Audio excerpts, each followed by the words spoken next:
Pane předsedo, pojďme od minulosti k současnosti.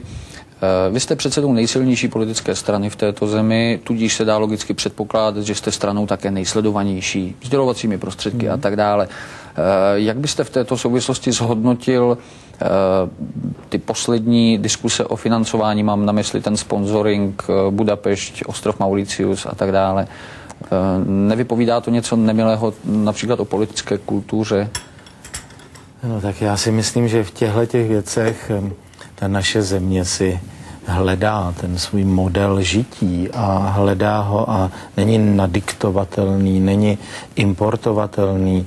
A já si myslím, že my se k němu dobereme. Mně se lecos ze zákona o politických stranách, respektive jejich financování nelíbí a dělal bych to jinak, ale já myslím, že se to utříbí.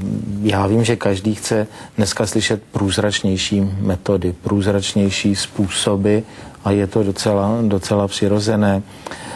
Ale tak jednoduché nejsou. Já, když se podívám za humna tady do Německa, tam, že stát něco přidělí politickým stranám, to se mně zdá taky trošku sporné, takže já myslím, že to časem bude, naučíme se všichni sponzorovat a já si myslím, že by to bylo dobře. Nebudeme se za to stydět, kdo sponzorujeme, budeme to říkat hlasitě, já sponzoruju tyhlety a nijak to neskrývám a bude to asi dobře.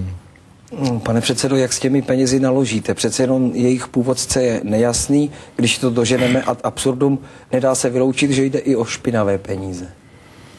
No, vyloučit se to samozřejmě nedá, ale vyloučit se nedá ani nic jiného a já myslím, že pokus ty peníze odloupnout a dát je na jakýsi vedlejší účet a čekat do doby, než se, řekněme, objeví ten původní zdroj, tak ten je možný a my jsme o tom, já se musím přiznat, také samozřejmě diskutovali, ale mně se tohle to zdá umělá věc, to jako ty peníze se nedají v tomto smyslu oddělit, takže já myslím, že to není ten problém.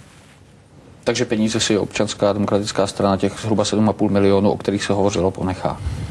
Já nevím, jestli jako o tohle se hraje, protože nějaké gesto takového vnějšího typu, že by člověk tyhle peníze vzal a rozdal je na nějaký jednoduchý dobročinný účel, ne účet, když to může být i účet, tak já si myslím, že to by ten problém vůbec nezměnilo. To by jenom se řeklo, ejhle, tady někdo chytristikuje a chce jako si nalézt větší porozumění o těchto věcech a já fakt myslím, že to je takový vnější pokus, který já sám nezdílím, že by něco mohl udělat.